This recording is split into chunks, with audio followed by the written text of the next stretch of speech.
Where is the line between dreaming and feeling blue? It's 4 o'clock in the evening.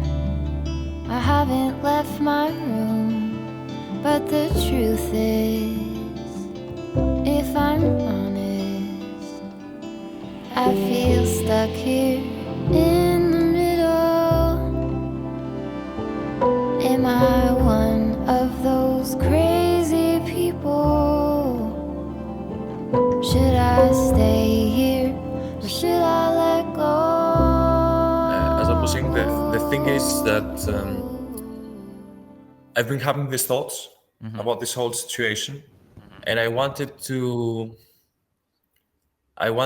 actually see if I'm being paranoid, or Okay. maybe they have some some basis on reality. So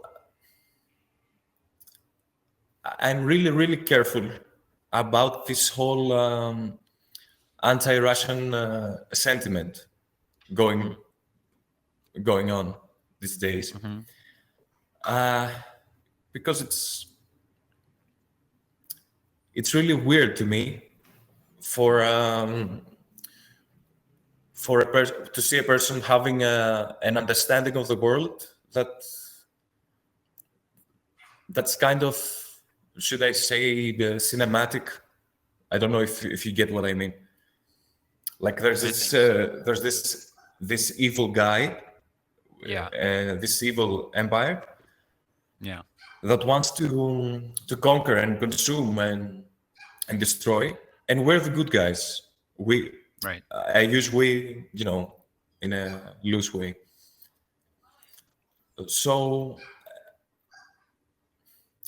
I do not think, of course, I do not think that that Putin is a good guy by any stretch. But I noticed that most people cannot seem to separate his internal politics with his international standing, so to say. I mean, I I totally get someone protesting his Putin's rule in Russia, but I'm not really sure if the same person uh, see, if the same person sees, like, I'm not sure what Putin's crimes are on an international level right now. Not his crimes. Like, I'm sorry, I'm not really articulate because No, it's okay. I I'm listening. yeah. I'm not really sure if the guys that putting on trial are the good guys and are putting him on trial for the right reasons. I'm pretty sure it's not the right reasons. Well, what are the reasons do you think they would put him on trial? I'm thinking that the US and NATO feel threatened by a quote unquote superpower in that region, and want to form a zone around it, which is pretty common, and goes back like centuries. But when that zone gets challenged with but one way or another, they of course the natural thing is to feel threatened.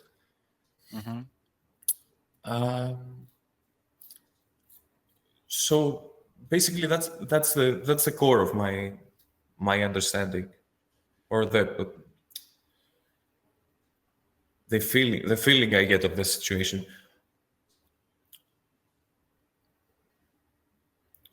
I'd like to hear your thoughts on it. For I starters. think broadly, I agree with you. I see the situation similarly. The thing you say about his crimes, I mean, to me, it's become pretty black and white with the war in Ukraine, because this, like, if you talk about the situation kind of in more abstract way, you're like zooming out and you're looking at disposition of power in the world.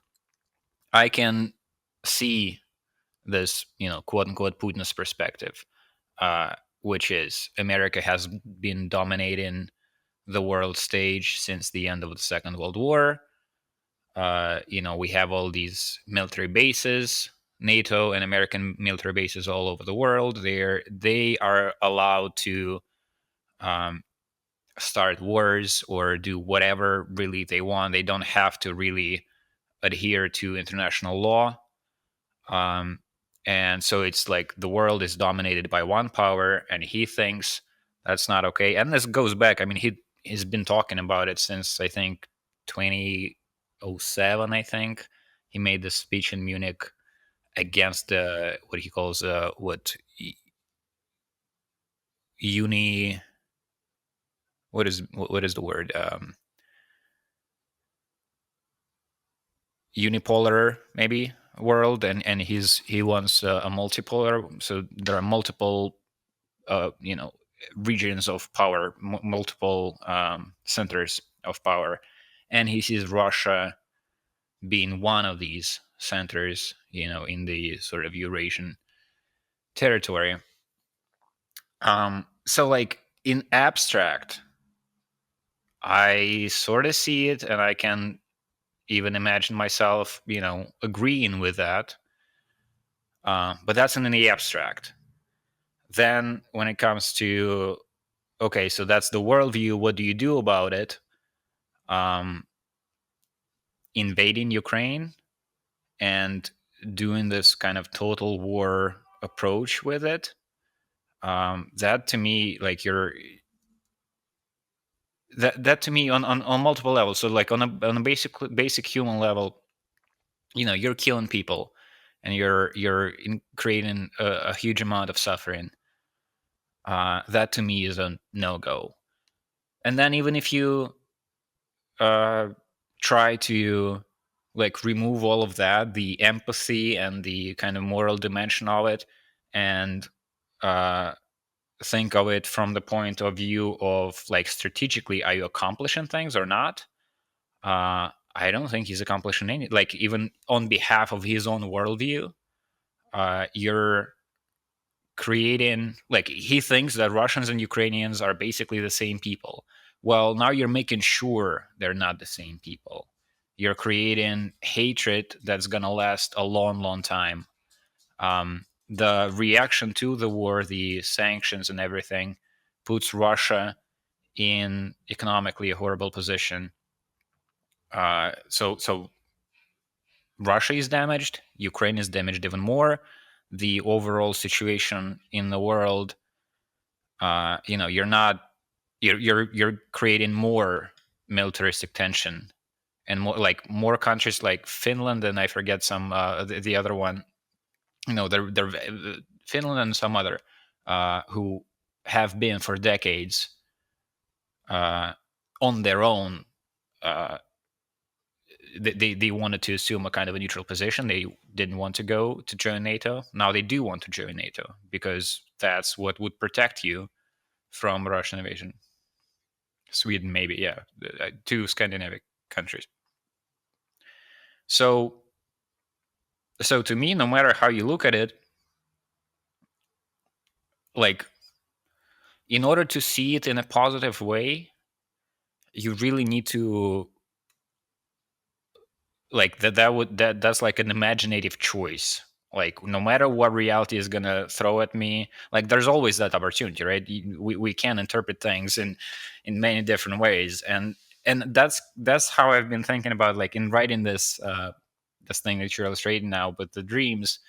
I wrote a thing and then I deleted it, so I don't think it's going to be in the final version, but a thought that I had is, so there's this, the dream that opens the piece is about how I was watching a press conference, Putin's press conference, and I somehow in the dream I was seeing not just the event, but I was seeing through the event. I saw how it is created, and I saw that there is this like media spy complex, the secret services and the media establishment. Their role is to create a kind of a LARP for Putin, a kind of immersive theater for him. He's the client here, and he enjoys to be put in situations where he can improvise and come out on top. He's always the winner. He's always, the strong character. And their job is just to create the stage, set the stage for him, invite him into a situation and make it easy for him to win. So that was the dream. And then I was thinking about today's situation. Like, again, the way I see it, I don't see any positive dimension to this. I think everybody is losing. Maybe America is winning. Maybe there is like, or like the American arms manufacturers or something like that. But basically, everybody's losing. And yet, like among the Russian supporters of the war, you hear these like emotional responses, like, there's a news about some number of companies leaving Russia. The store is going to be closed. You're not going to be able to buy medicine or whatever. And some of the supporters of the war in Russia go, well, good riddance. It's only going to benefit us because now we're going to have to learn how to make the things that are currently being sold to us by Western companies. So that to me is, yeah, with that kind of logic, you can go a very long way. Like the situation can go worse and worse and worse and worse, and you keep saying this is only for the best because, like, you don't need yeah, you don't need the objective reality to be good or getting better for you to keep telling yourself that this is for the good. And so I thought, from Putin's perspective, like, things that are bad for the Russian population are not necessarily things that are bad for Putin, right? Like, you don't have to like this conflation can happen on multiple levels. Like, people are talking about, like, the crimes of Putin are not the crimes of the Russian people. It's one subject. But then the harm that you do to the country is not necessarily harm you're doing to the regime, right? The country can be like, if Russia turns into North Korea or something like that, where you just have an enslaved population, it's poverty, hunger, starvation, etc., etc. If Putin remains the king of that territory, and he, like Kim Jong-un, he goes to events and everybody's clapping, and you do public prosecutions, and people are subordinate. Is that a bad scenario for him? Like, could it be that he would, in that situation, think, I've done it right? I did the good thing, and I'm actually coming out on the good. I mean, yeah, the country's gotten poorer, but there's like no opposition whatsoever, and I can, I can play the macho guy. In maybe he's not invited to foreign gatherings, so he can play the macho guy, in front of the presidents of other countries, but he can play that role at home in front of the media, and the newspapers will make it seem that not only he's playing the macho guy, but he's winning. And even if he's not winning, maybe there's some appeal of the like underdog status, like we are proudly standing up against the rest of the world. Like, you can see the situation getting progressively worse for the entire country and for the world. And yet, if Putin himself and a small class of people around him are protected and maintain their subjective reality where they're doing fine, and this is all for the greater good, then maybe they wouldn't feel like any mistakes have been made.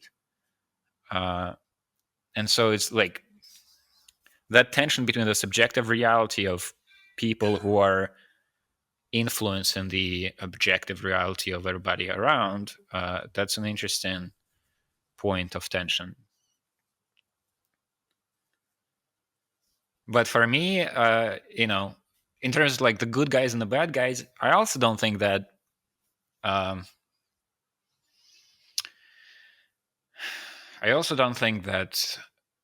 like the American government, let's say, are the good guys.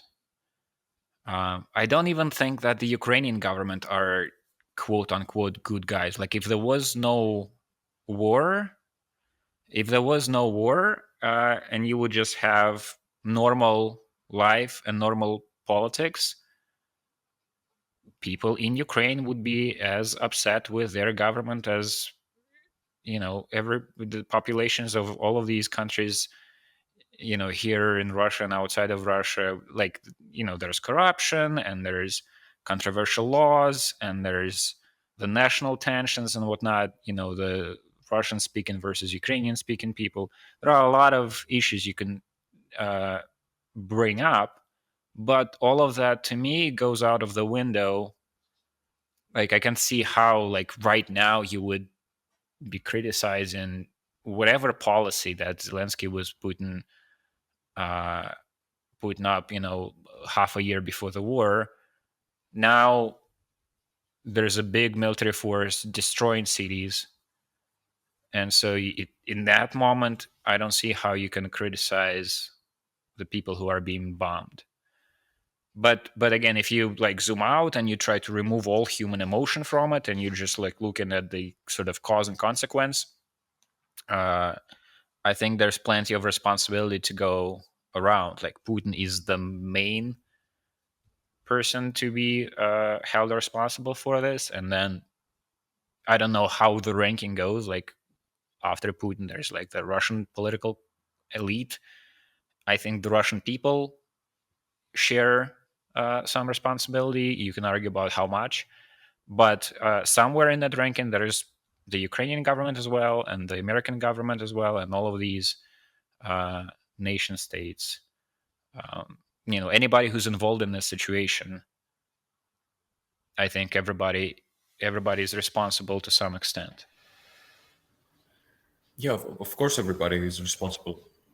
But my main concern is about this narrative that it's being that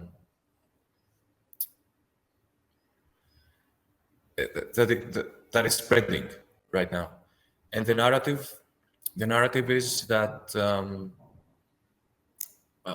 one bad guy is trying to consume us.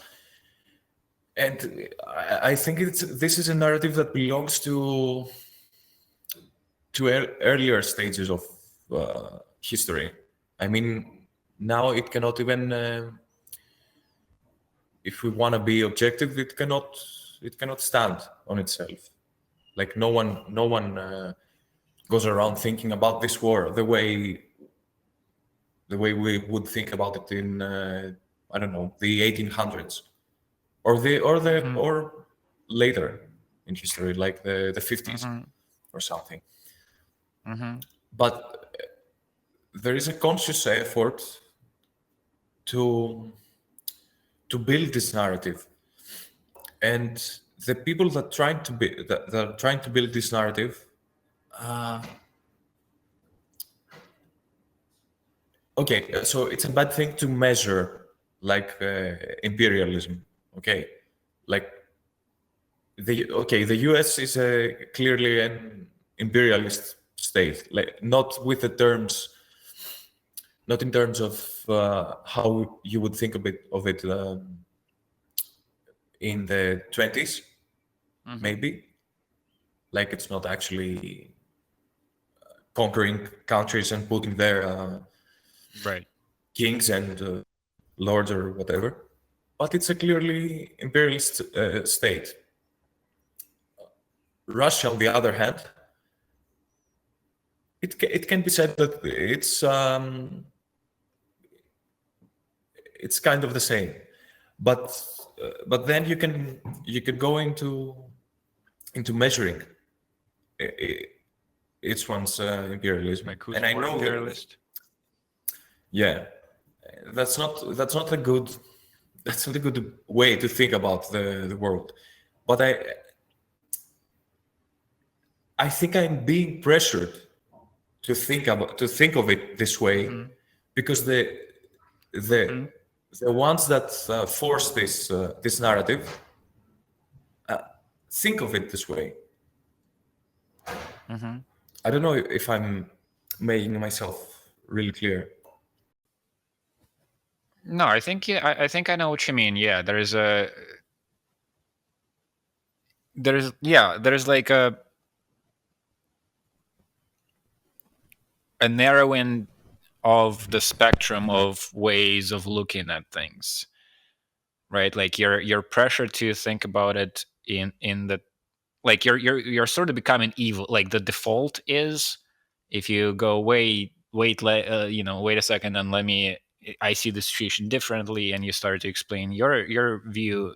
The default is you start out from a kind of a little bit of a hole of, okay, what you're about to say is probably evil. You're gonna excuse the evil that's happening now, and so you need to figure out. I think, yeah, I think that's what happens in times of war, though. Like it, and it's like a, a creative challenge to retain some autonomy in the reality making sort of part of your life, and it's hard, right? It's gonna be hard to do that when, when there are people shooting at one another. Like the default way of looking at things, understandably, is somebody's evil and somebody's good, because if it's not that, then in the position of a person who's trying to kill the other guy and protect the people behind him, that your camera disappeared, but it says that you should still be here. So yeah, that's a challenge. And I've been, oh boy, our situation, Russians in Russia at the time of the beginning of the war, and then figuring out a way to leave. And before we left, we're in St. Petersburg. We're seeing the Z's on the rear windows of cars and on billboards, and at like the cashier's office at the government building and so forth. You have a lot of emotions about it. None of them are good, and we've been going through different kind of, being thrown one way and another by these emotions. And I remember a few times where, like, for a time I'm feeling deep shame for being a part of this force that is inflicting all this meaningless suffering on people, right? I'm Russian, I'm in Russia. I see that around me are people that applaud the beginning of the war, and I feel shame, right? And I feel like I've guilt and stuff.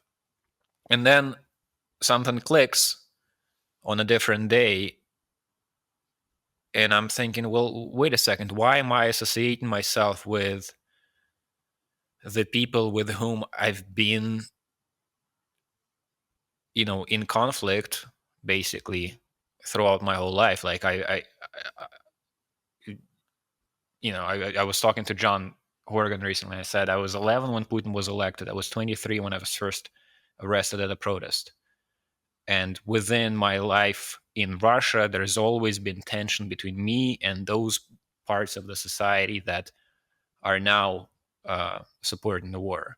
So why am I thinking I feel this, what they're doing is reflecting on me. I'm a part of this entity with them, while I also have a friend in Kiev who is hiding in the basement because the city is being, the rockets were coming in, or maybe not rockets, but at that time I forget. She left Ukraine at some point, but like she's my people more than the cops that on a different day are trying to beat me up, right? So why am I thinking I feel ashamed for the behavior of the people who put me in not jail but whatever preliminary detention place at one point?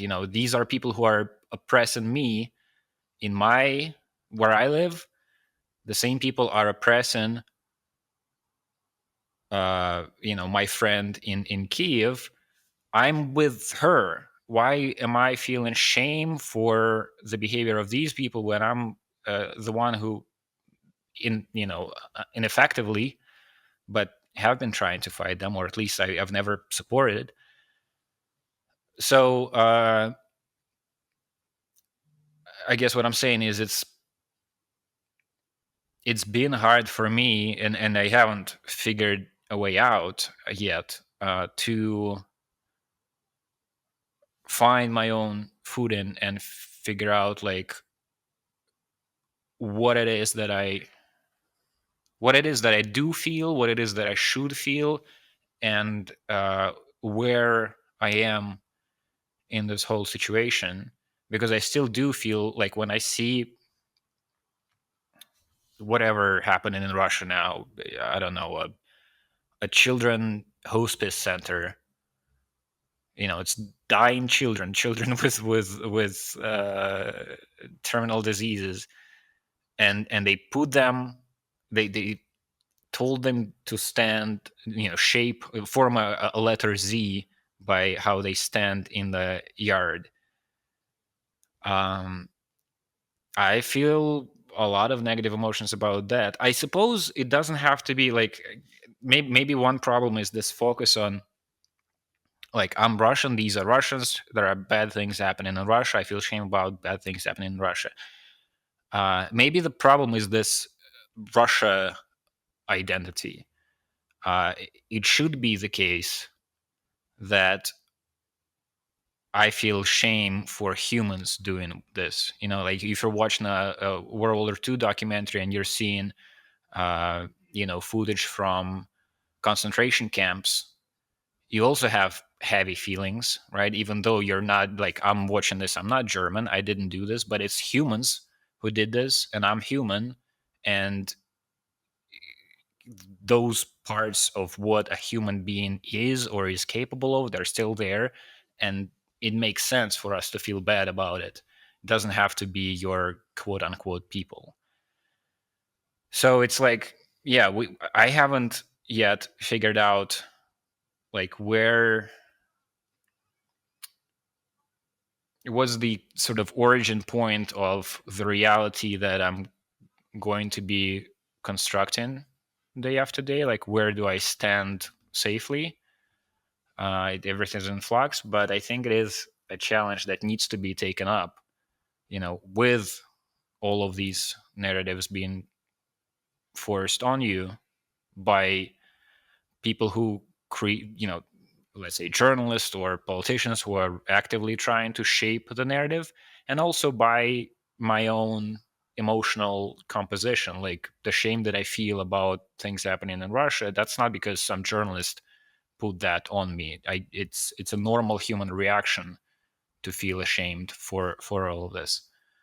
But I don't think succumbing to that is is the way forward. You need to find some way to stand, some place to stand, and figure a way out. Figure out a way to continue to shape your own reality in a way that's productive, in a way that's not gonna just keep you thinking the world is horrible or I'm a part of a horrible situation. You need to find a way to the way you create your reality needs to lead to your actions being helpful as opposed to unhelpful, or just like as opposed to damaging or stifling, right? Just sitting at home and thinking everything's horrible, that's not help. So that's kind of Yeah, how no, I'm looking at it. it's not, but mostly I get this this feeling of a hopelessness. Like I totally get your sentiment, and of course that's part of my understanding of the world and of reality. But most of the time I get this feeling of hopelessness, like maybe my emotions about the horrible stuff that's been happening, and that's not only about the war.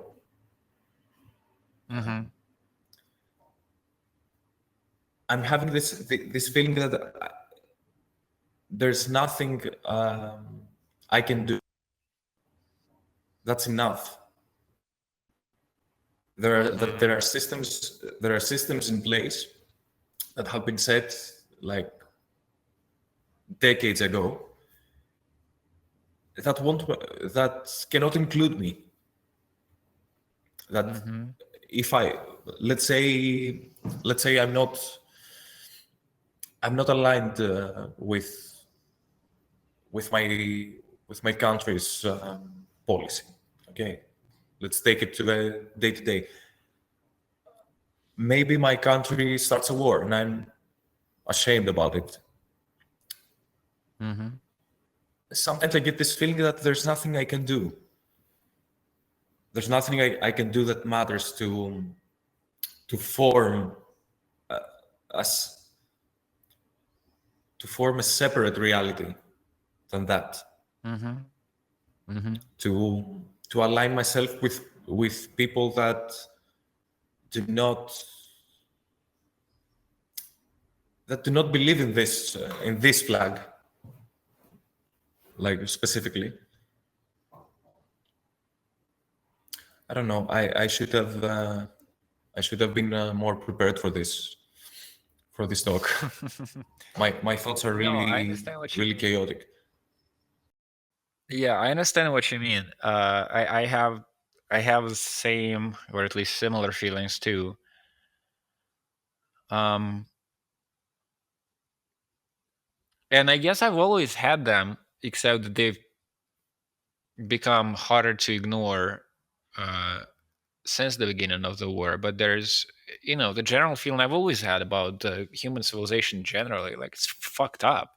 Like the systems of power that we have are not, I'm not impressed. I feel like shades of unfreedom, let's say. I'm rarely inspired by like a system of governance. I'm not sure if that ever happened, really. I mean, maybe if you're watching like a really good American movie, with a good screenwriter, and they put all the pieces in place. There's a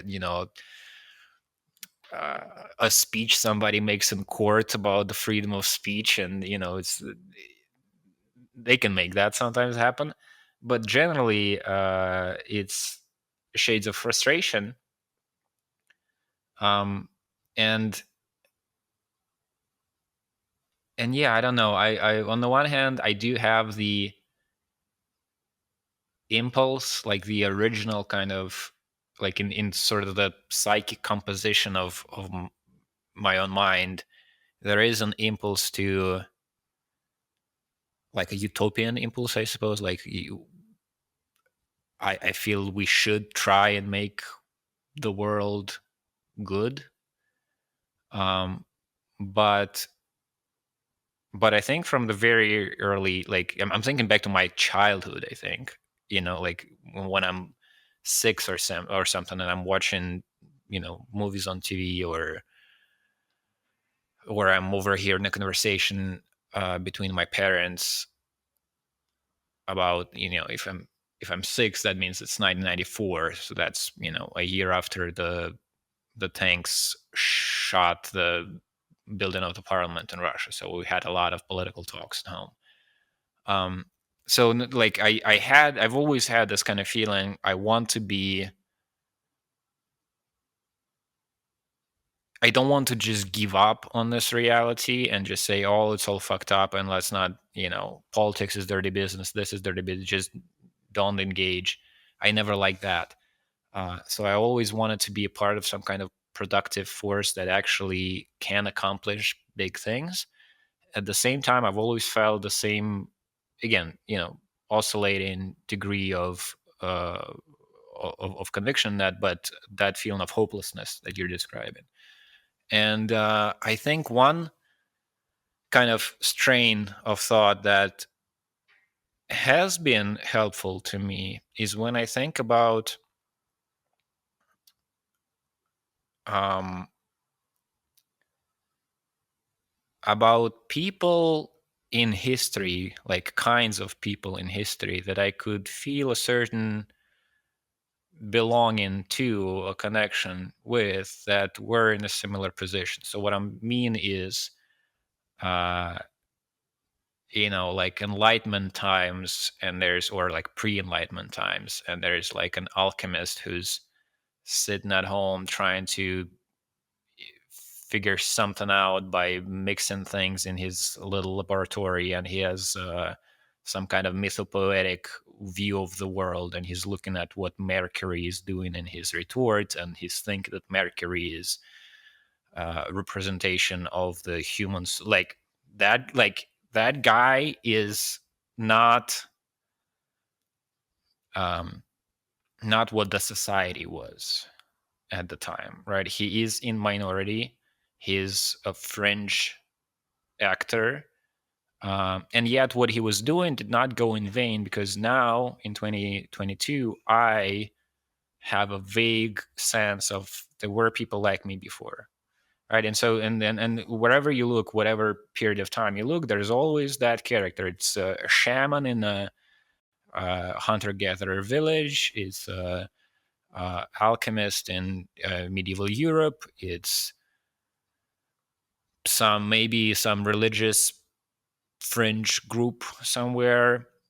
It's a lot of artists throughout the world and throughout the ages, that I can pick up something that was written 2,000 years ago in a culture that I don't really understand, and it speaks to me, and I feel like, oh, this is what my people were doing at that time, at that part of the world. And none of those have ever succeeded at building a state that's all good and like, here it is, we figured out how to do human society. But it, there's a, like, just knowing that those people have existed, they exist still, and feeling that I'm a part of this like way of struggling with what the human incarnation is, that I'm not alone in it, that it inspires me, it helps me. So that means that if I do my part, somebody else will be inspired, and or like have an easier time with the day to day.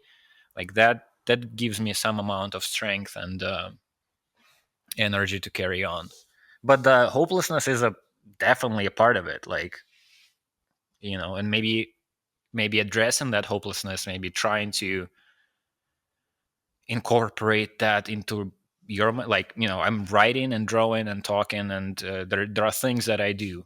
If I take that hopelessness and turn it into the next issue of Psychopolitica, and you and I make a drawing that will, on the one hand, address that hopelessness and express it, and on the other, make it so that upon reading the whole thing or looking at the whole thing, the reader doesn't feel hopeless, then, like, we're doing our job.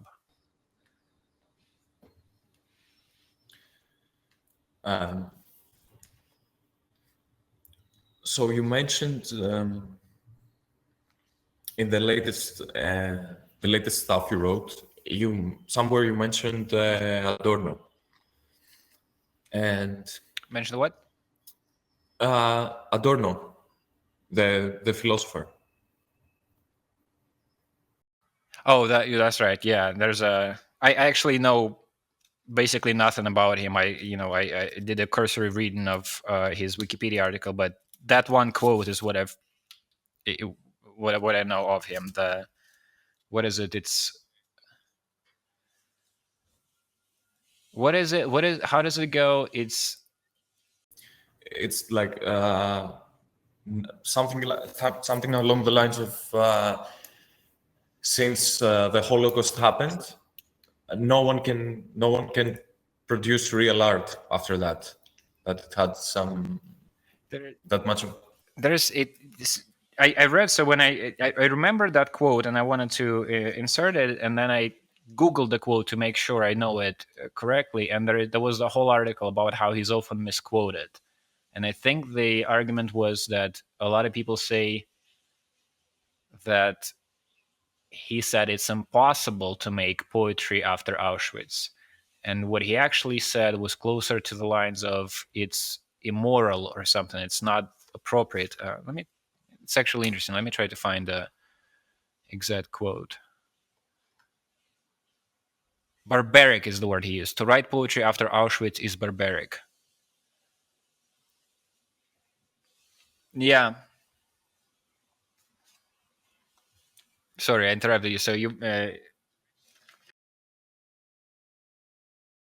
I was several stuff about the Frankfurt School lately, and okay, I don't know what's just a part of the group, and they seemingly have like you could say a pessimistic worldview. Like there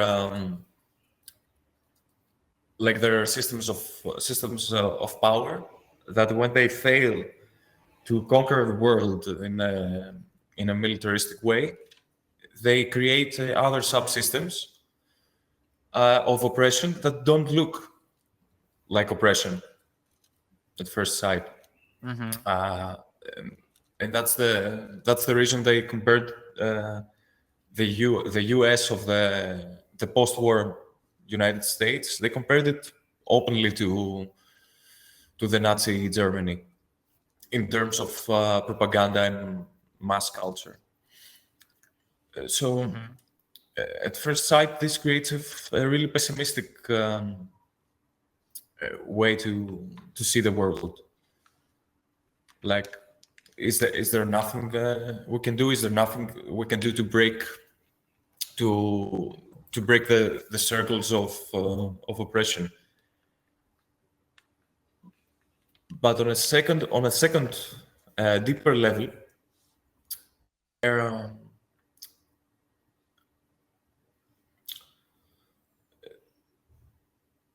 their purpose was not to actively overthrow those systems of power, but to create a storage of information and a storage of worldviews, so that anyone ever can tap into that and Right.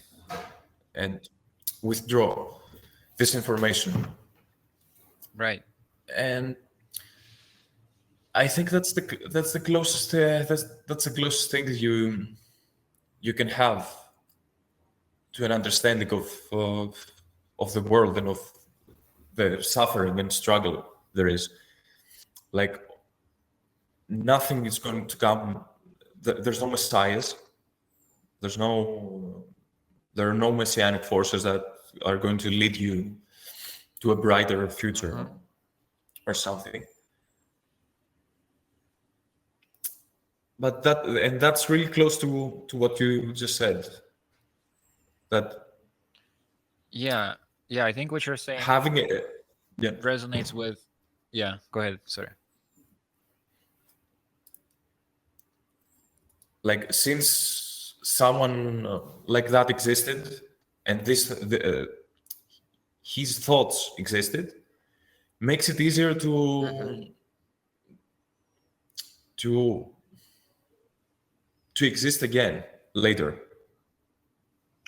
Right. I'm not sure if that's clear. Like anytime something No, I happens, totally understand that. it, and Yeah. yeah, that's about it. That's the closest thing I can relate to. That it's kind of hopeful. Right. And that's a different way of looking at the utopian project. Like, it's hard for me to seriously contemplate the possibility of me playing a part in like building the world that is good and makes sense, or a country like we're going to build a beautiful system where no oppression and no suffering are going to take place. That's hard for me to consider realistic.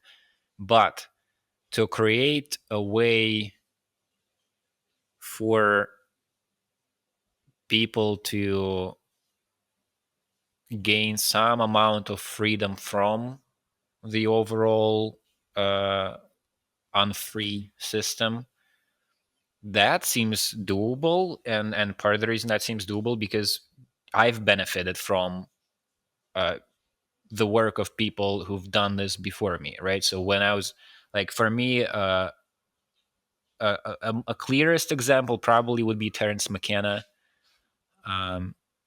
But any or music that I was turning on to when I was like 17. That's another, like, or even earlier than that. When you're, to paint a picture, I'm a kid, that would be even earlier than that. I'm 10 or something. I don't like school. My living situation is there are 5 people in a 3-room apartment. I don't have my own room. The family life has a lot of kind of suffocating feelings toward about it. I have a bad relationship with my brother. We have to share a room. So my overall feeling of the world is I would love for it to leave me the fuck alone, and I don't have a corner to hide from it. And in that reality, I'm going to bed and I'm putting headphones in and I'm listening to heavy metal or something. And that music takes me out of it. It gives me a sense of freedom, gives me a sense that there is a reality that I am connected to, where I'm freer than I am here.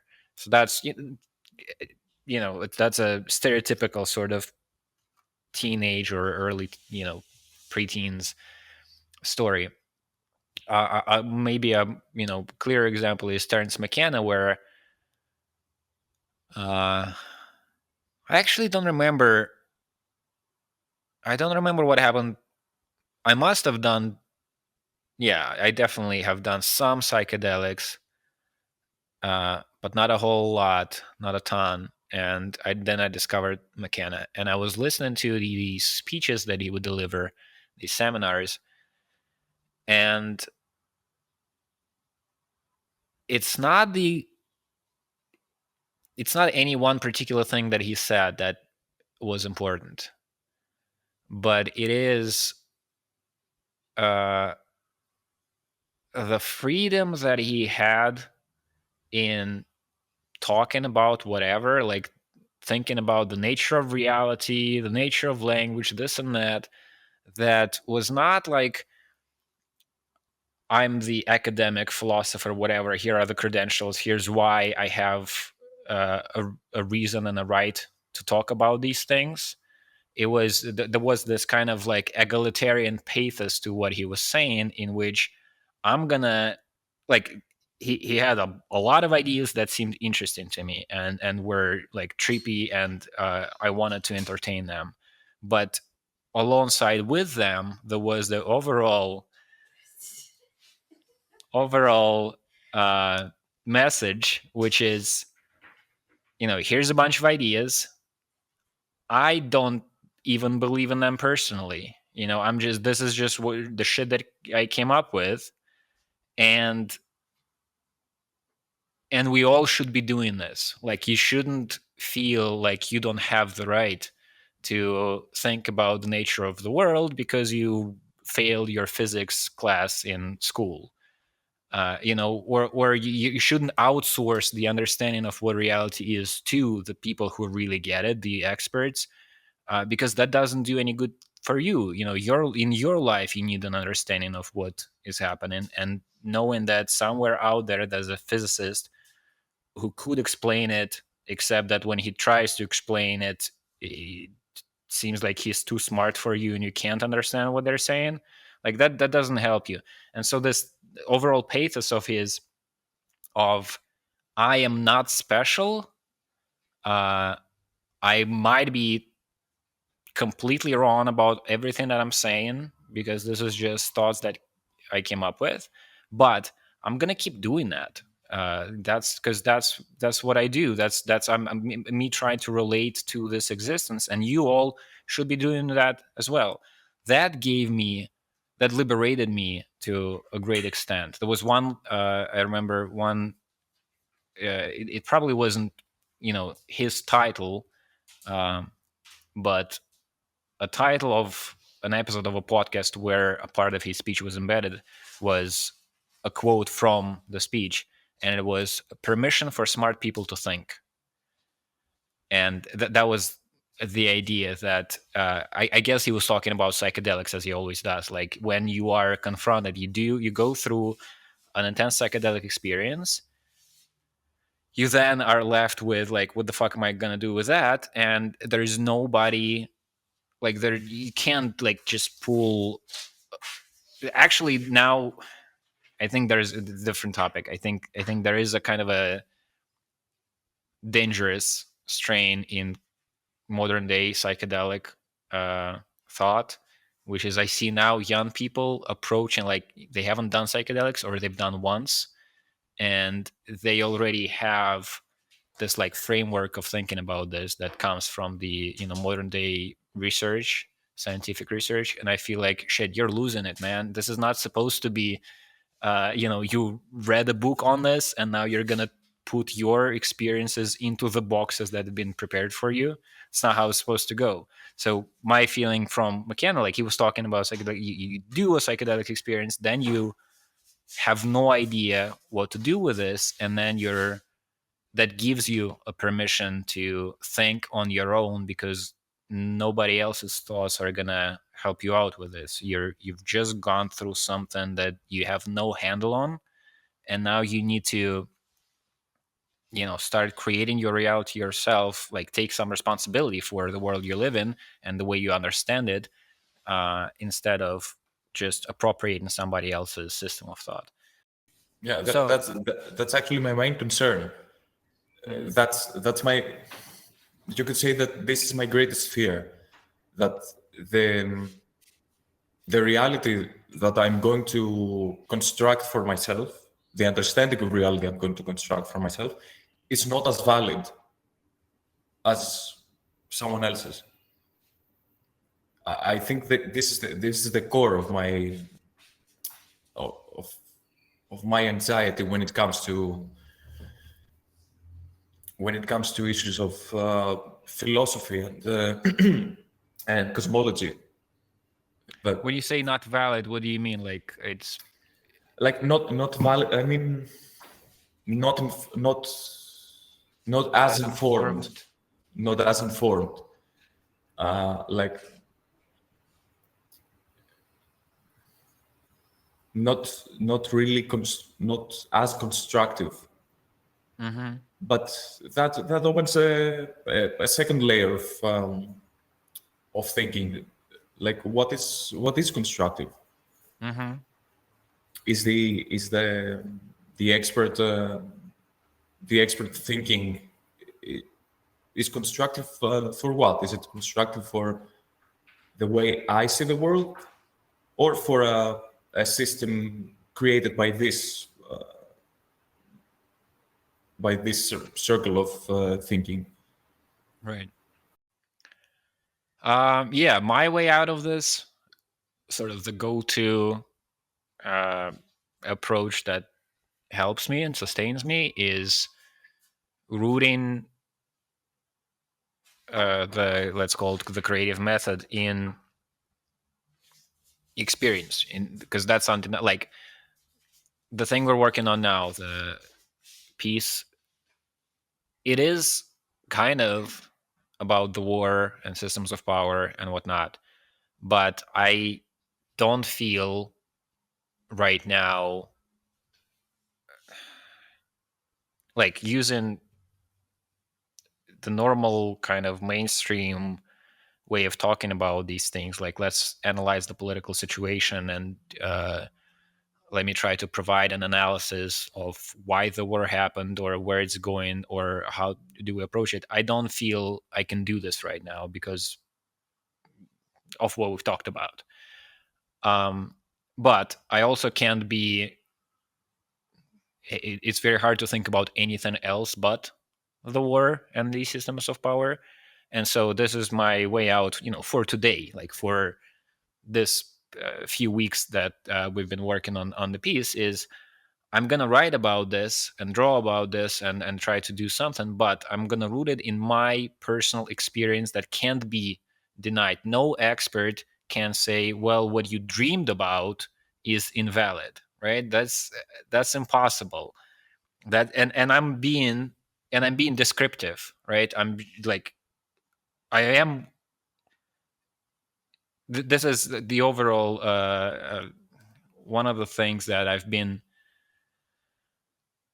sort of approaches that I've been trying to develop, and it's still a long way to go for it to be like formalizable in some way. But the basic idea, like what I'm doing with dreams in this one, I'm being like a reporter. I'm being like I'm kind of upholding the old school values of journalism, where I'm just saying what happened, except that I'm reporting not on events in the objective reality. I just wrote down the dreams that happened to me.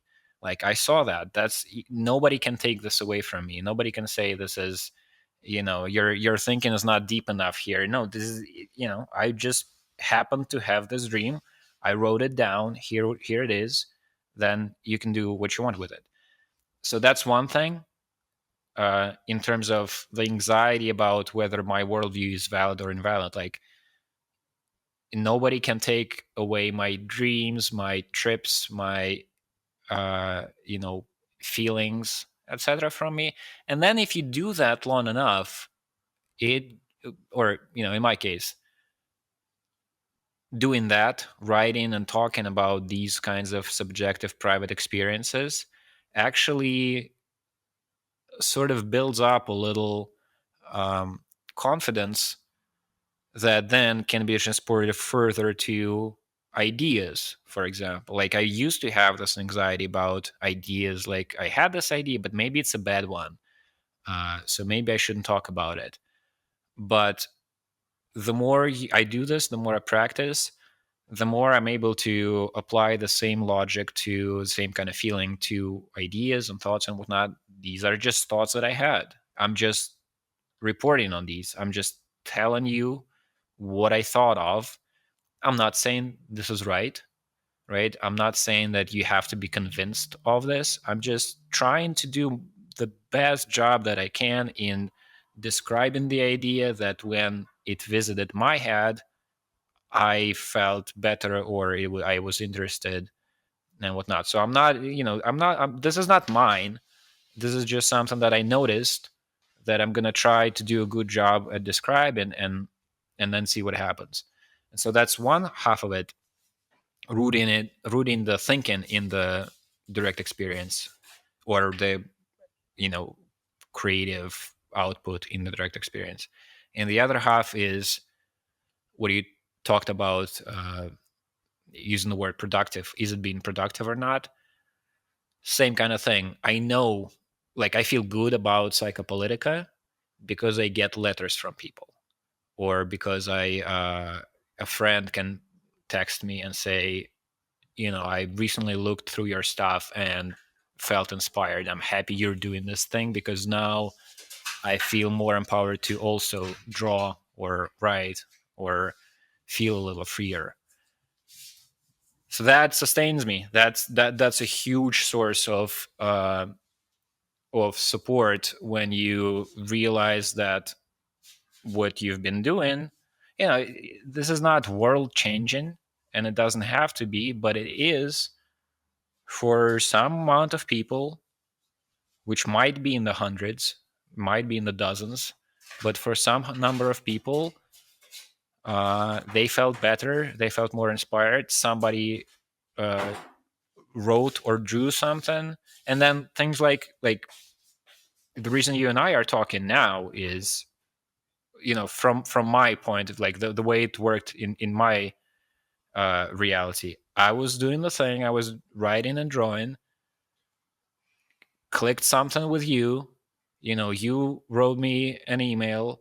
Now we're doing this thing together that I'm continuously, like, happy, inspired, and sustained by it, because you send me a sketch of a cover. I'm like, this would not have existed. Like, I didn't do this, but this would not have existed, and this is fucking awesome. So it's like these connections. It's small private connections. If you make, if what you do results in a different person being inspired, or feeling a little better, or feeling a little freer, then it's productive. It doesn't have to be productive on the world stage. And then it's also, to some amount, is scalable, right? It's like, what I'm like, I don't have to save the world.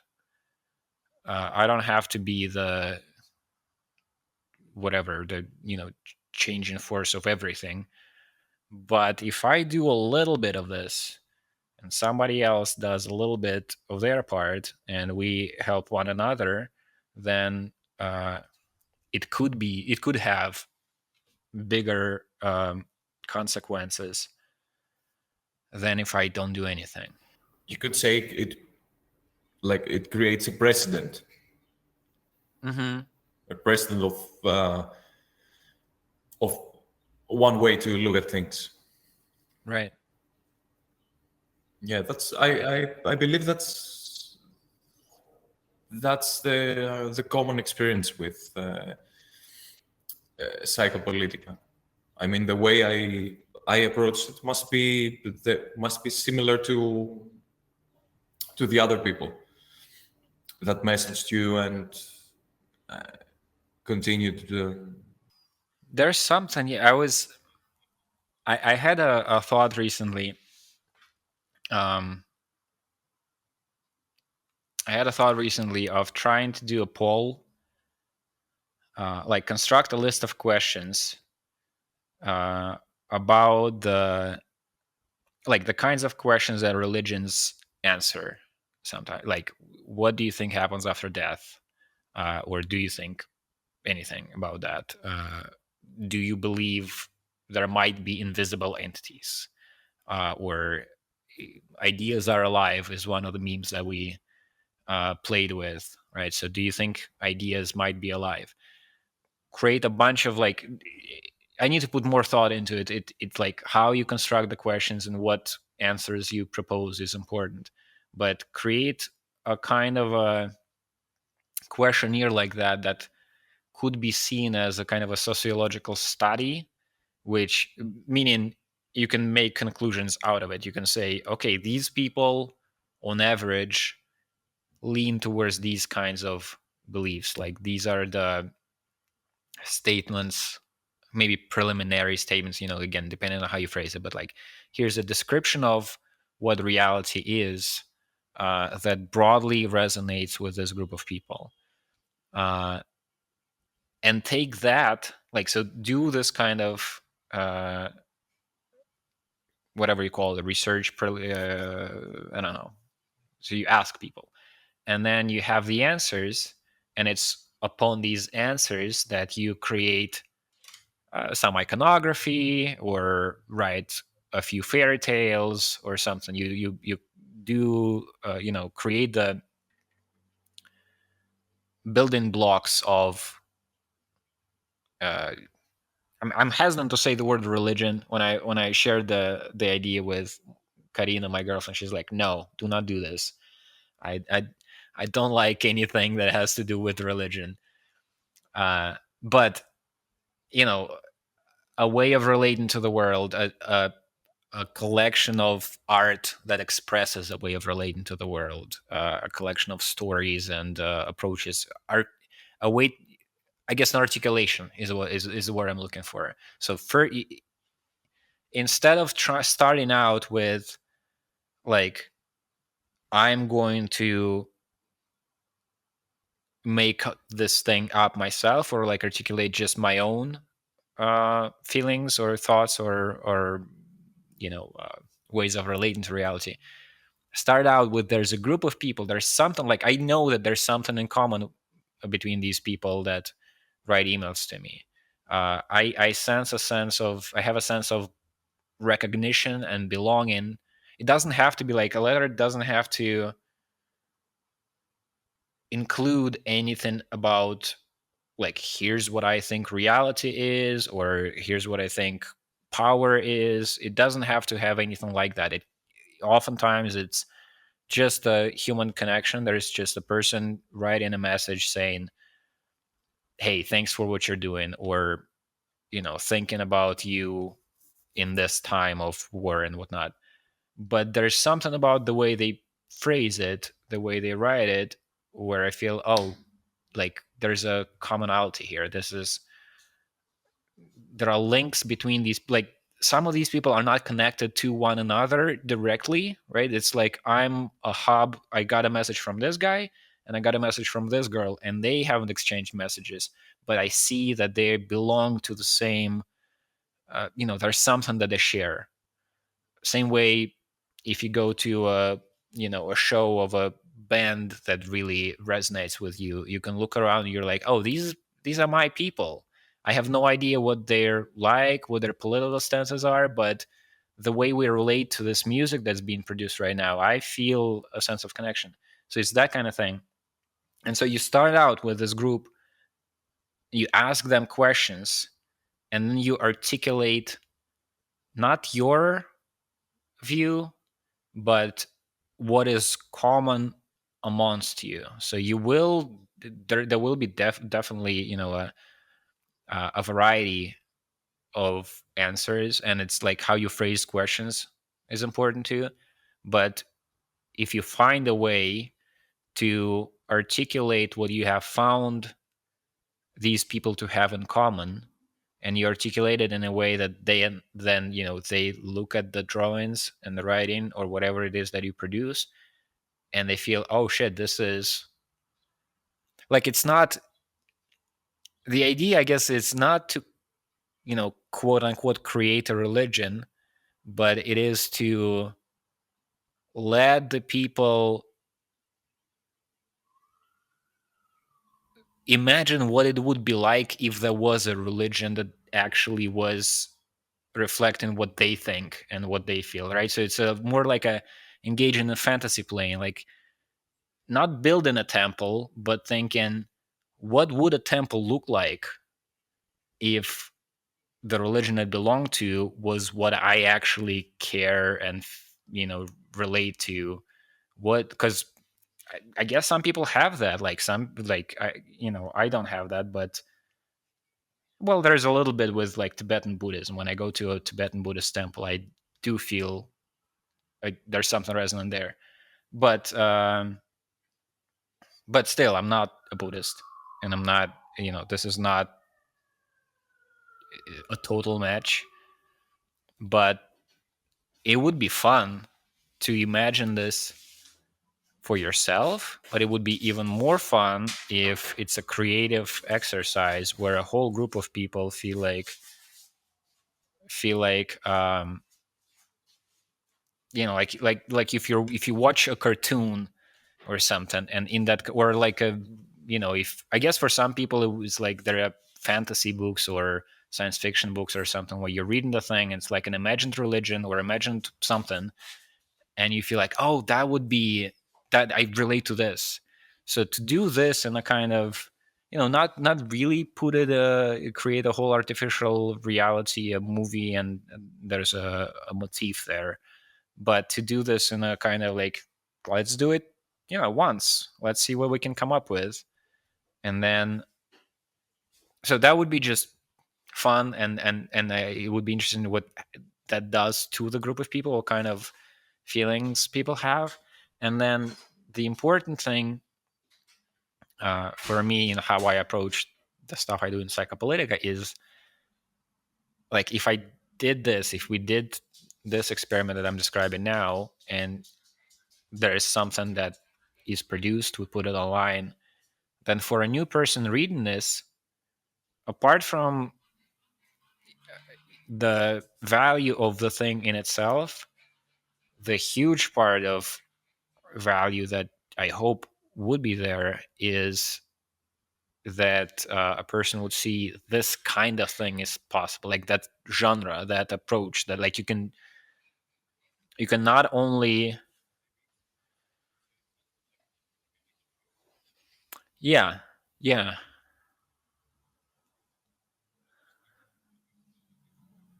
right, right. And it allows them to like, it broadens the spectrum of what kind of creative activities are possible. Like everybody knows that you can try and draw a thing that is in front of you, right? You can put an apple on the table and you try to draw an apple. But there are things that, there's an endless spectrum of creative shit that can be done, but it's hard to do it unless you've learned that this is, some people do, at least like when somebody creates a new musical genre, like when punk first appeared, there are people who haven't heard that kind of music and they're like, oh shit, that is available as well. Like it can be 3 chords and loud guitars and loud drums and it fucking rocks. And then that person might go and pick up the guitar.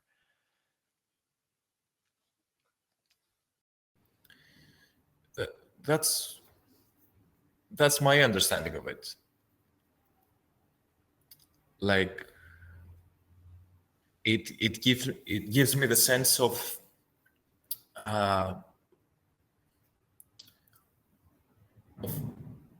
trying to build something by playing, Mm-hmm. by trying out stuff and seeing this stuff, acting like you're seeing this stuff for the first time. Yep. Like disposing the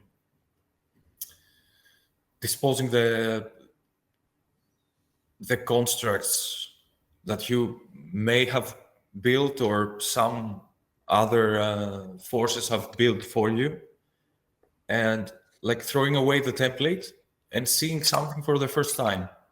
Exactly. Yeah. Which is in my head, it's close to the way a child forms his conception of the world.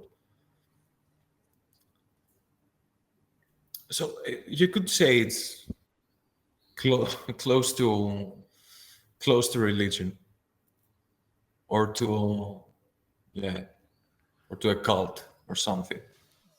It's like the way I feel about it is like what religions are supposed to do instead of what they're doing. It's like that's this is the tension. I said when I shared the idea with Karina, my girlfriend, and she's like, "No, all religions. I just not uneasy about all of this." I feel like I understand what she's talking about, but I also feel like, why are we allowing these? Right. So it's like it's the word that she has a problem with, uh, because the word is associated with these structures of power that abuse that power normally. And like I don't have to have the word, but I feel there's something good about claiming the word, reclaiming the world, and saying, no, religion is what I do. You know, when I do drugs alone in my house, religion is not what you people do when you bless the rockets that are going to be shot at Ukrainian cities tomorrow. But it's, I don't have to have the word.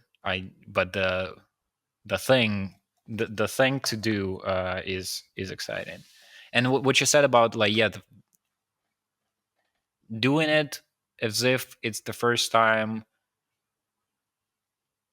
like as if it's the first time it's done in history, as if it's like you have no template.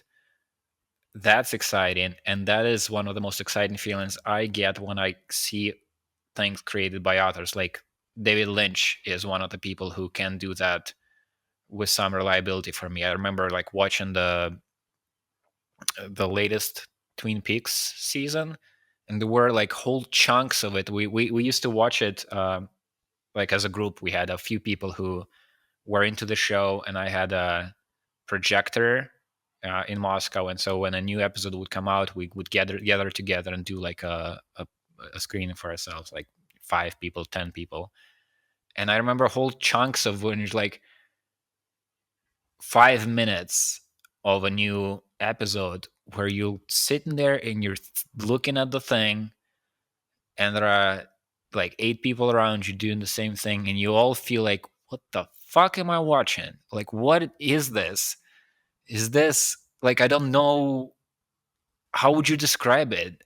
But it's compelling. Like, I have no idea what it is that is being shown. Like, I'm not sure what do I even understand what is this a story? Or is that it, or has the story broken up already? And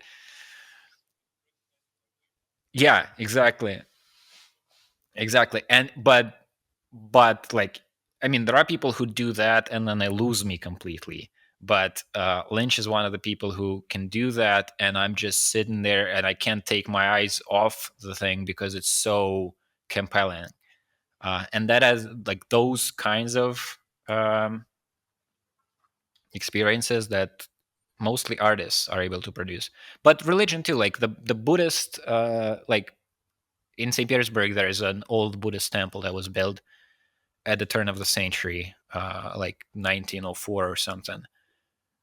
And that's what I've gotten from it as well. When I used to go there every once in a while for the service, it's an hour-long ceremony where they chant the mantras and they beat a special drum, and there's a special point. There is a horn that they blow into, and they have weird hats, colorful, with like a Irokез, the punk hairstyle. They have it on the hat, and maybe at a certain point you need to stand up, and you see people doing this, and you're like, I guess I'm supposed to do that. Like, that filled me with the same kind of childlike, like, I'm not totally sure what's going on, but there's a part of me that feels so connected. Like, there's a sense of both, like, I have no idea what is happening, but I so totally know what is happening. Like, I feel it on a intuitive level. Like, this makes so much more sense than go into a bank and trying to open a bank account. I relate to the weird thing more. Yeah, I like the thing that you described. I had no idea about the Buddhist praying wheel. Like what was its purpose? I always found it fun and intriguing, but I had no actual idea that it's a way to hack reality and hack your actual nature. Yeah. So that gives me the same the same feeling with playing and with trying Yeah. to reimagine what what the structure of a community could be. Right. Right. Right. And I think it's like when I think about what I actually might do, I do want the play part to be there prominently. Like the same way as like when McKenna was sharing his ideas, he's like, I hope you understand I don't believe in this myself. It's just the best thing I could come up with, but I'm not bought into this. I'm just playing with ideas. That to me is both liberating, like it allows me to entertain more ideas when you approach it this way, and it feels safer. Like um, it feels like you're not on the path of building a fucking cult, right?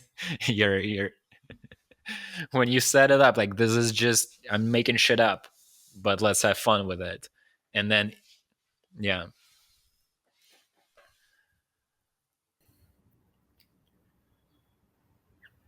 Yeah, I would join a cult. It's like that.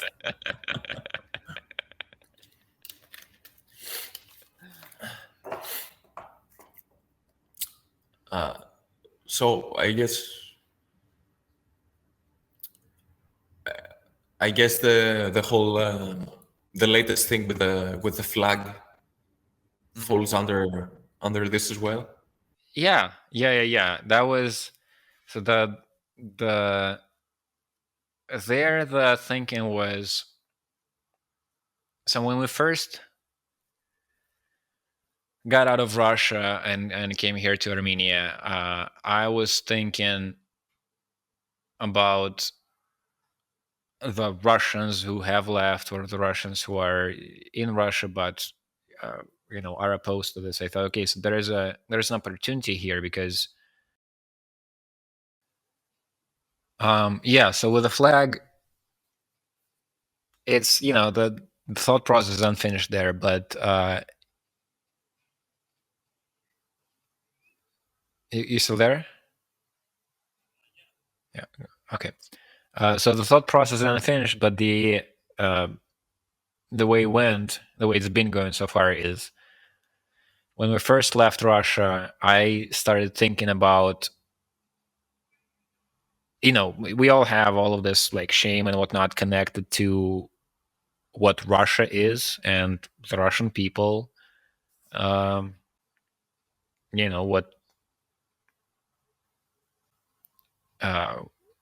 if you were to think about like collective action, collective responsibility, like what not what I'm doing individually, but what the entity I'm a part of is doing. Well, there's a lot of negative feelings about that for Russians that are against the war. So that's the origin point, and I'm thinking, okay, but there are these Russians who are against it, and now because of the war, we have more of a shared existence. Because like we're getting on planes and we're trying to figure out where to live and how to live, and those people who didn't get on planes are in Russia. They are also need to figure out how to exist in this new reality, and so we have this like shared urgent problem. Like we used to have the problem with the regime, but for a lot of people it was possible to either ignore it or at least to not feel like there's an urgent problem that you need to address today. And since the war started, for a lot of people, it has become that. It's like, I need to do something, or I need to get the fuck out. And even if you do get the fuck out, then what do you do now? And so there are a lot of people like this. And so I felt that's an opportunity. If we form some kind of a community, if we are able to make political actions, if we're able to form a shared understanding, shared identity, whatever, if we become something like a community, then we stand a chance of creating something positive. And the starting point there was somebody else, a few people actually independently came up with this idea for a flag of a new Russia or an anti-war movement in Russia or whatever, which is the Russian flag, but the red stripe at the bottom is erased and is replaced by a white stripe. So it's white, blue, white, and the idea is it actually makes sense on a number of levels. So the basic approach is it's a Russia that's cleansed of the violence and the imperialistic, militaristic impulse. And then there's a kind of a rhyme between it and the flag of Novgorod, which is a region in Russia where there actually was a democracy many centuries ago. Like, people gathered in a square, and there was like a different impulse within the Russian culture. Like, this part of Russia actually tried to be a free democratic system. So there's like it's an interesting symbol. It makes sense. I like it. So for a while I was thinking about this, and then a shift in the thought process was, or not maybe a shift, but like a parallel thought process has started about my own life. Like, why is it that I'm thinking about flags of countries and big groups of people? Why is it there's only, like, as of today, there's like 1.5, I suppose, flags that are associated with me. The Russian flag, I'm Russian, I'm from Russia, I lived in Russia, here's the flag. And the other one is this new one. I like it. It's not really established yet. It's something that might become a thing, but I like it, the anti-war movement within the Russian culture. But that's all about this Russia thing. Meanwhile, I have a private life. I have, a family. I have a group of friends. I have a fiance. We have a dog. There's the Psychopolitica, community. There are friends I have in other countries, etc. So I thought, what if I reversed that and created, a flag or a coat of arms or whatever symbolism that would belong on a state symbols, but it would be just me. It would be just my, family, just my reality. And that's just a creative exercise, but it's interesting to see where that takes me, and if I publish this in Psychopolitica, what responses I will get, and maybe inspires people to do something else. But one idea was that, the first sketch I did was I drew the dog, my dog, and added wings to him, and put other symbols on the thing. But in the background, I put the this white, blue, white flag. And one of the thoughts there was, if this becomes a thing, that like a game that more people than just myself play, where you can have the background that's shared between a number of people. So this is the structure of this game where the background represents your community, and so many people have the same background, but the foreground is your direct experience. This is like the people you love, or the the things that you personally feel strongly about or like, or whatever. Maybe you're just, I don't know. I have a friend who's into plants. She just loves all kinds of plants, and so her version of this would be, a tree that's her favorite and the flower next to it, or whatever. But you have the shared background. Then again, it becomes this collective game of identity that's, not taken that serious. Like, what I like is somehow combining,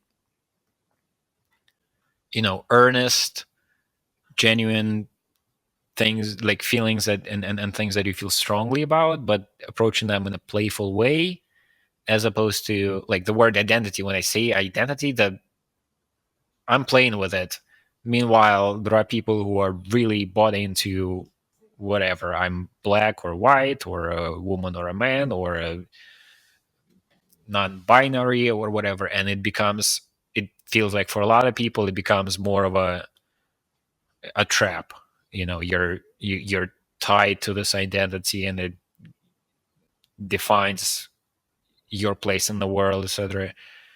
And you define others by whatever identity you perceive in them. That's not what I want to do. I want to play with identity, so it becomes, again, inspiring and liberating and fun, as opposed to, let's divide into groups and fight.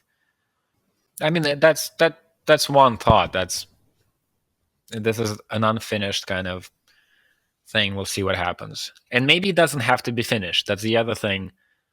That is a thing I try to sort of keep doing in Psychopolitica, is to make some of these things like unfinished, so that you get the idea that this is not that, like, here, I created this thing, this is great.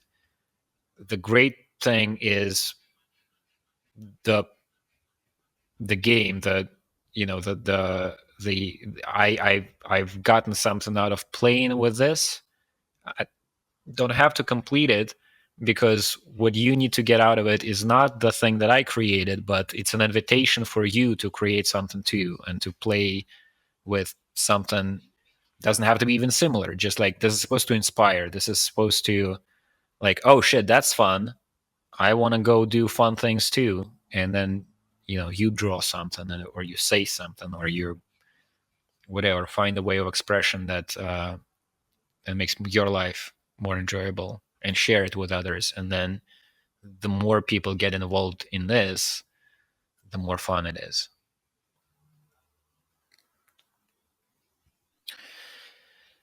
Yeah, I think I have a similar impulse that I, try to maybe not fight, but like find a way around it. There's a lot of it in Psychopolitica, I think, and before that. So I've written in Psychopolitica. I've written about this thing that happened to me a long time ago, where, like, when I was in my early 20s, like, I always wanted to be creative and have a lot of good ideas, but I didn't feel, at least at the time, that I was that. And I cherished every idea that I thought was good, even though most of them I couldn't do anything with them. So it's like, an example is, I had an idea for a magazine. I couldn't publish a magazine. I couldn't create. There was nothing to do with that idea, but I thought the idea was good. And so I had like 5 of these. Like, I cherished them, and so I collected them. I like, okay, this is a good one. I'm just gonna write it down. And so I just kept them in my mind, and I couldn't do anything with them. And then I decided that what I'm gonna do with them is I created a little website called "So Here Is the Idea," and I described those ideas there in a way that, like, the way I thought about it at the time, at least the way I felt about it, is I'm doing, like, I'm going past what a draft or a note would have been and putting more effort into it that makes sense, because I'm not gonna, like, it's not gonna be anything. It is just a description of an idea that will not be implemented. But in describing it, I'm going past what's enough to describe it, and I'm like, I'm gonna, add a little drawing here and do a thing here. And the way I sort of incorporate it into my worldview and mythology now, that experiences, is by doing that, trying to put as much effort as I could in the very few ideas that were not implementable. I started to sort of improve my relationship with ideas, and then I had more ideas, and then now I've developed a little bit of a skill in figuring out how to approach ideas so that there is something I can do, draw, write, or whatever. And but still, when there is definitely still a kind of, how to phrase it, not anxiety, but I think the sense that you've been describing, the sense of, like, this is incomplete, so I can't, like, when I'm working on a draft for a new issue of Psychopolitica, there's like a stage where, I've written stuff here and I've drawn stuff here, and I know that there are things that I like Edith Zimmerman is somebody who does comics on Substack, and I love her comics. I really, really enjoy what she does. And she does just small, I mean, sometimes she does more than that, but oftentimes it's just a small snippet of something, just a few drawings that are about a feeling she had, or experience she had, or she saw a duck or something. And I really love it, and I want to be able to do this kind of thing, but there's something that prevents me from it. When I started writing a thing, I have like a screen of text and a few drawings, and I feel like, well, it's not finished, it's not complete, there's not, so I feel I don't publish it, and I need to work on it further until I do feel like this can be put out there. I don't know, there's tension here, but like I just described this, and I feel like that's not wrong either. Like I guess it's the thing to work with here is my own sense of what counts as complete, right? So it doesn't, like, one way to go about it is to work further on the thing until it's complete. Another way to go about this, another thing to work on, is your understanding of what is complete, what complete means. And that also is not, it's not that what the way I feel about it now is wrong.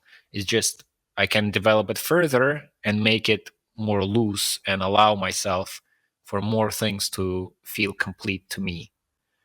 And so it's like, it's just a different part of the creative process, a kind of like a meta process here, where you're not working on the thing itself, you're working on your understanding of what the thing is and what criteria you apply to it. All right, I really enjoyed this.